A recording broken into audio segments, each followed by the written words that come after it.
प्रणाम sir. Thank you sir.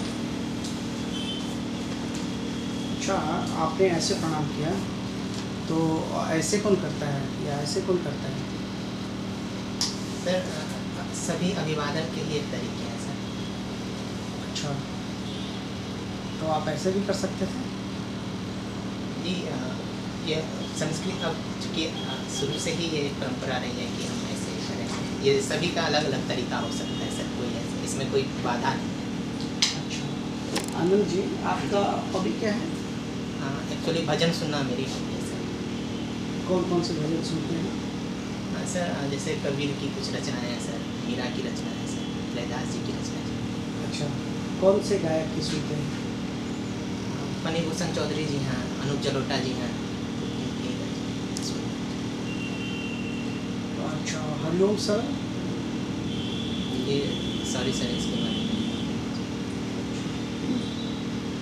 और engineering आपने किया है, तो इंजीनियरिंग करने के बाद आपने ऑप्शनल हिंदी लिटरेचर लिया, ये कैसे? पैराडाइम शिफ्ट एकदम इधर से उधर चले गया? सर चूँकि इसका दो प्रमुख कारण है सर। इलेक्ट्रॉनिक्स बिहार के बीपीएससी में वैकल्पिक विषय में नहीं है सर, और दूसरा चूँकि हमारे सीनियर्स का भी मार्गदर्शन रहा, हिंदी साहित्य के नोट्स भी अवेलेबल थे, और इसलिए मैंने इसे चूज किया सर। अच्छा, आप अंतिम उपन्यास का नाम बता सकते हैं? नॉवल। जी अभी हाल फिलहाल मैंने बलचनमा पढ़ा है सर। क्या? बलचनमा नागार्जुन, बाबा नागार्जुन की है। वही अंतिम है? सॉरी मैम, अंतिम मुझे नहीं पता है। अच्छा, अंतिम अभी नहीं है इसलिए, क्योंकि अभी भी लोग लिख रहे हैं। जी ओके, आप मुझे ये बताएं, पहला नॉवल कौन सा था? पहला उपन्यास मैम ये लाला श्रीनिवास दास की है, गुरु परीक्षा।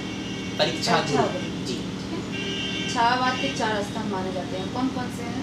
महादेवी वर्मा जी हैं, सुमित्रा नंदन पंत जी हैं, श्रीकांत त्रिपाठी निराला जी हैं, और जयशंकर प्रसाद जी। अच्छा, इनका छायावाद में क्या रोल है जिसके कारण इनको छायावाद का स्तंभ कहा जाने लगा? क्योंकि छायावाद में सबसे पहला है कि मैं की अभिव्यक्ति, जो इसमें रचनाकार खुद की अनुभूति, खुद की पीड़ा अपने को रचना के जरिए बता रहे हैं, और ये सबसे बड़ी छायावाद की विशेषता है। निराला की एक कविता है, राम की शक्ति पूजा। जी वहाँ पे कौन सा ऐसा लाइन है जिससे पता चलता है कि निराला की ही एक आत्मकथा है?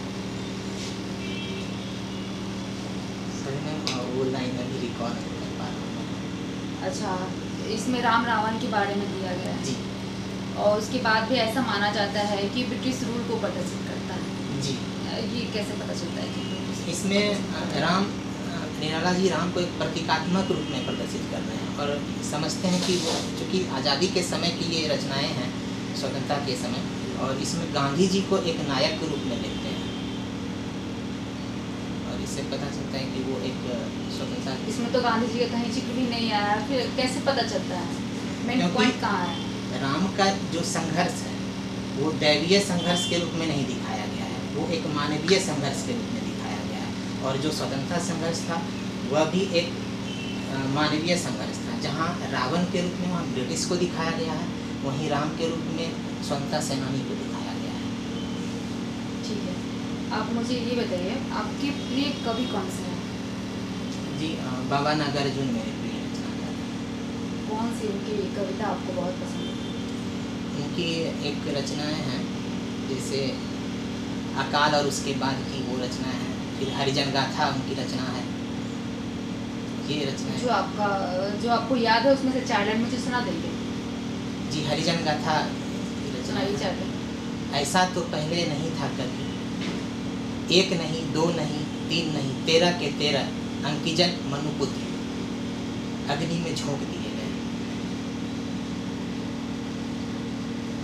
आप प्रेमचंद के बारे में सुने हैं? जी उनके बारे में मुझे कुछ बताइए। प्रेमचंद उपन्यास के सम्राट कहे जाते हैं, और उनकी रचनाओं में जो उस समय की सामंती प्रथा को लेकर के, आज़ादी को लेकर के, कृषक समस्या को लेकर के, वो इन समस्याओं पर उनकी रचनाएं लिखी गई। बेसिक समस्या ही उनका जो आधार रहा है वही था। जी, मुख्यतः यही रहा है। गोदान के बारे में आपको जानते हैं? जी गोदान के बारे में आपने बढ़िया से पढ़ा है? उसमें जी, एक मैं- मालती का कैरेक्टर है, जी। उसके बारे में कुछ बताएंगे?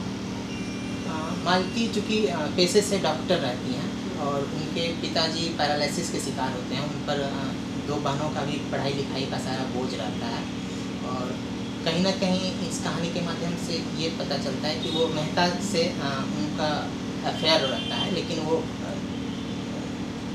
प्रपोज नहीं कर पाती हैं। तो इस संदर्भ में वो दिखाया गया क्या है। मालती को सशक्त महिला माना जा सकता है? जी, आज के दौर में जिस तरह से वो अपने परिवार का भी बोझ उठा रही हैं, अपने पिताजी का भी पालन कर रही हैं, तो एक तरह से कहा जाए तो वो इंडिपेंडेंट है और एक सशक्त महिला के रूप में दिख रही हैं। अच्छा, आप मुझे ये बताइए कि हिंदी साहित्य की शुरुआत कब से होती है? हिंदी साहित्य की शुरुआत आदिकाल से माना जाता है। आदिकाल की कौन सी रचना है जिसे इसकी शुरुआत मानी जाती है? आदिकाल की सॉरी एग्जैक्ट मैं नहीं बता पा रहा हूँ। अच्छा, साहित्य है क्या? साहित्य समाज के जितने भी चरित्र हैं, समाज के मानव चित्रों का भी चित्रित है, चित्रित प्रतिबिंब है, जो समाज का एक दर्पण कहलाता है। आप मुझे इसे ठीक से समझाइए, मैं संतुष्ट नहीं हूँ। समाज की मानव के चित्तवृत्तियों का एक संचित प्रतिबिंब है, जिसके माध्यम से साहित्य समाज के सभी पहलुओं को यह दिखाता है। सभी पहलुओं को दिखा देता है। जी इसमें कल्पना का भी कहीं स्थान है? जी, कल्पना का भी, छायावाद में कल्पना का ही स्थान है। अच्छा, रस कितने होते हैं? रस 9 होते हैं। कौन कौन से रस? रौद्र रस, हास्य रस, विभत्स रस, भयानक रस, वीर रस, श्रृंगार रस। वीर रस में रचना कौन से काल से शुरू होती है? वीर रस में मुख्यतः अगर देखा जाए तो द्विवेदी युग के बाद की रचनाएं वीर रस में ज़्यादा प्रधानता देखी गई है। जैसे रामधारी सिंह दिनकर भी लिखे हैं, फिर इन रचनाओं में वीर रस की प्रधानता है। आधुनिक काल की जो रचनाएं हैं वो कौन से रस में जागरूकता में लिखी गई है? आधुनिक काल की रचनाएं जैसे कि श्रृंगार भी है, उसमें वीर रस भी है और मुख्यतः फूहड़पन भी, जो धीरे धीरे जो समकालीन कविताएं हैं उनमें अश्लीलता भी है, फूहड़ता भी है और जो राजनीतिक बोध है, जो नागरिक बोध है, उन चीज़ों पर भी दिखाई गई है। आप मुझे ये बताइए, प्रशासन में हिंदी साहित्य का क्या इस्तेमाल करेंगे? प्रशासन में अगर देखा जाए तो ये कहीं ना कहीं हिंदी साहित्य मानव को संवेदनशील बनाता है और चूँकि संवाद धर्मी भी बनाता है और संवेदनशील एक ऐसा विशेषता है ताकि आप लोगों के समस्याओं को समझ सकते हैं और उनके समस्याओं को समझते हुए जो भी योजनाएं हैं उनका क्रियान्वयन आप आसानी से कर सकते हैं। ठीक। आपका पोस्ट प्रेफरेंस क्या है? जी, पहला पोस्ट BFS है, बिहार फाइनेंस सर्विसेज। अच्छा, दूसरा? दूसरा बिहार प्रोबेशन सर्विसेज। तीसरा? तीसरा ADT। अच्छा, बिहार फाइनेंस सर्विस को पहली प्राथमिकता देने का वजह क्या है? सर, चूँकि DSP के लिए मैं एलिजिबल नहीं हूँ, मेरी 1 सेंटीमीटर हाइट कम है, मैं 164 का हूँ और मांग 165 की है, इसलिए मैंने DSP नहीं भरा। अच्छा, किस विषय में इंजीनियरिंग है आप? Electronics and communication. Electronics and communication. अच्छा, इलेक्ट्रॉनिक्स एंड कम्युनिकेशन को पढ़ते हुए आपने क्या सीखा है, इसका प्रशासन में इस्तेमाल करेंगे आप? सर, इसमें इलेक्ट्रॉनिक्स में मैंने जो फ्लो ऑफ इलेक्ट्रॉन्स है उसके तहत उपयोग होने वाले जितने भी इलेक्ट्रॉनिक्स एप्लियंसेस हैं जो सॉफ्टवेयर आधारित हैं उनके बारे में मैंने जाना है। जो अभी वर्तमान में जितने भी सरकार की जो नियोजन प्रक्रियाएं हैं और जितने भी कार्यक्रम उनके द्वारा चलाए जा रहे हैं और कहीं ना कहीं वहाँ पर इलेक्ट्रॉनिक्स एप्लियंसेस का बहुत ज़्यादा योगदान है और इन चीज़ों में मैं अपने आप को ज़्यादा समर्थ पाता हूँ। अच्छा, हिंदी साहित्य में कौन सा युग, कौन सा काल आपको सबसे आपको पसंदीदा काल है जिसको पढ़ के आप बड़ा अपने आप को अच्छा महसूस करते हैं? जी, भक्ति काल मुझे ज़्यादा प्रिय लगता वो है, भक्ति का मतलब मुझे लगता है क्योंकि भक्ति काल की जो रचनाएं हैं वो कहीं ना कहीं समाज की विसंगतियों को के ऊपर लिखी गई है, और समाज और उस हर समय समय की समाज की समस्याओं को ही दिखाया जाता है। साहित्य का उद्देश्य ही रहा है मैक्सिमम कि भैया समाज में विसंगतियों को दिखाया जाए, सोल्यूशन पेश किया जाए, हर समय लिखा गया है। जी, इस समय के जितने भी रचनाकार हैं, जैसे सूरदास हैं, तुलसीदास हैं और जयसी जी हैं, तो इनकी रचनाएं आज हर आंगन में, हर घर में ये चलन है। जैसे आज हर घर की माएँ अपने को यशोदा और अपने बच्चे को कान्हा के रूप में प्रदर्शित करती है। तो अभी जो ज़्यादा प्रचलित हो जाए वो आपके लिए सबसे फेवरेट होता है। नहीं, जो हर मानस के रूप में अगर चित्रित हो जाए तो वो ज़्यादा अच्छा है।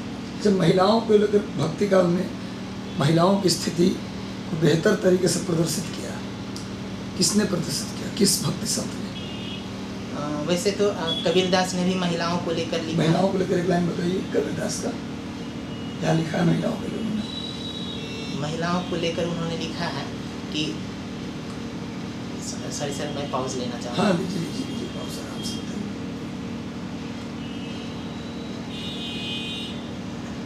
नारी की छाही पड़त अंधा होत बुझन, कबीरा तिनके कौन गति जो नित नारी के संग। अभी बताइए कि नारी की अच्छी स्थिति कहाँ दिखाए? सर, नारी की खराब तो स्थिति के बारे में आलोचना कर बताइए। रहा है नारी की। जी, कई रचनाओं में ये मतलब ये तो आलोचना बता दिया। नहीं सर, यहाँ पर प्रतीकात्मक रूप में यहाँ सर प्रतीके के रूप में इस्तेमाल किया तो गलत इस्तेमाल किया ना। नहीं, यहाँ पर सर, नारी का संग लेने से आपका स्थिति खराब हो ये हो जाएगा। जाएंगे। यहाँ नारी एक सामंती प्रतीक के रूप में इस्तेमाल किया गया है, ना कि नारी अब ये की दे आलोचना की अब मैं ये नहीं दे सकते, मैं बताता हूँ क्या दीजिएगा वहाँ एग्जाम्पल। पतिव्रता मैली भली काली कुचित कुरूप, है ना। पतिव्रता के रूप पर 12 रूप अनूप, मतलब सब कुछ उस पर पतिव्रता अगर है तो उस पर सब कुछ आप निछावर कर दीजिए। यहाँ कुछ महिलाओं की स्थिति, महिला की स्थिति सही बताया, इन महिलाओं को कबीरदास ने ज़्यादा कुछ नहीं कहा। यहाँ मत सूर बोलिएगा, सूरदास ने महिलाओं को मतलब यशोदा को अर्थव्यवस्था को केंद्र में ला दिया। दूध बेचने से लेकर माखन निकालने से लेकर हर जगह यशोदा का कंट्रोल है। तीनों लोग के मालिक हैं भगवान कृष्ण, उसको कान पकड़ने का और आँख दिखाने का काम यशोदा करती हैं। तो ये महिलाओं की सबसे बेस्ट स्थिति सूर में बतलाइए आप, कबीर में एग्जाम्पल नहीं मिल पाएगा आपको, वही ये मत दीजिए। कबीर जी जो है ना वो सिर्फ प्रतिवर्ता जो महिला है ना उसी की तारीफ उन्होंने की है, अदरवाइज उन्होंने सिर्फ आलोचना की है। अगर देंगे भी तो ये दे सकते हैं। अच्छा अब बताइए आंचलिक उपन्यास क्या है? आंचलिक उपन्यास से तात्पर्य है किसी भी एक विशेष अंचल, विशेष क्षेत्र या विशेष जनपद के ऊपर चित्रित कहानियाँ, चित्रित वृत्ति जो है वो आंचलिक अच्छा उपन्यास है। महिलांचल में 2 नदियों की चर्चा है, सॉरी सर, 2 गांव की चर्चा है, दोनों गांव का नाम बताइए। Sorry sir. अभी एक आंचलिक उपन्यास को पढ़ाने के लिए जापान के यूनिवर्सिटी है टोक्यो विश्वविद्यालय, वहाँ पर अभी हुआ कि एक आंचलिक उपन्यास को पढ़ाया जाएगा। किस आंचलिक उपन्यास को पढ़ाने का वहाँ पर व्यवस्था किया गया है? सॉरी सर, कंफर्म नहीं हूँ, हाँ, लेकिन जहाँ बता तक दीजिए। याद आ रहा है शायद महिला आंचल है। हाँ महिला आंचलिक। अच्छा बताइए मुझे कि बाबा नागार्जुन के मेला जो आंचलिक उपन्यास है उसका नाम बताइए आप। बलचन्मा है, रतिनाथ की चाची है। अच्छा नागार्जुन का जन्म किस क्षेत्र में हुआ था? नागार्जुन का जन्म मधुबनी के इलाके में। आपने कहा नागार्जुन सबसे पसंदीदा कवि आपके हैं, ऐसा क्यों है? क्योंकि उन्होंने तत्कालीन जो शासन व्यवस्था था उन पर खुलकर उन्होंने बोला, और डॉक्टर रामवर सिंह ने उन्हें आधुनिक कबीर का दर्जा दिया है। इस तो कम्युनिस्ट विचारधारा में लिखते थे वो, जी, लेकिन सामाजिक क्रांति की बात करते थे। मैंने उसको लोहा देखा, लोहा जैसा गलते देखा, ढलते देखा, गोली जैसा चलते देखा। तो हर जगह गोली चलाने की बात कर रहे थे, नहीं, सत्ता से विरोध की बात कर रहे थे। और प्रशासन में आप आएंगे तो सत्ता के साथ काम करना पड़ेगा आपको, तो फिर पसंदीदा कवि कैसे होगा? जी, उन्होंने तत्कालीन समाज की विसंगतियों को बताया है, ना कि सत्ता के विरोध। सत्ता के विरोध में उन्होंने कुछ चीज़ें कही है, लेकिन उसे सत्ता का विरोध ना समझा जाए, बल्कि उन्होंने तत्कालीन समस्या को उजागर किया है, बिहारी जैसे भ्रष्टाचार, बिहारी के विषय में गरीबी। सुना है आपने? जी बिहारी के विषय में सुना है? जी, बिहारी किस काल के कवि हैं? बिहारी रीतिकाल के कवि हैं। उसमें किस विषय पर लिखा जाता था? श्रृंगारिता पर ज़्यादा। बिहारी के कविता श्रृंगार पर बताइए। Sorry sir. ठीक है, बहुत अच्छा। देखिए 2-3 चीज़ें ही आपको करने की आवश्यकता है, बाकी सारी मैम लोग बताएंगे आपको। आपका अच्छा है। पहला तो आज संजोग ही इसे मानिए कि थोड़ी देर पहले आपसे उस लड़के का इंटरव्यू खत्म हुआ है और उसका भी यही था जो आपका है हिंदी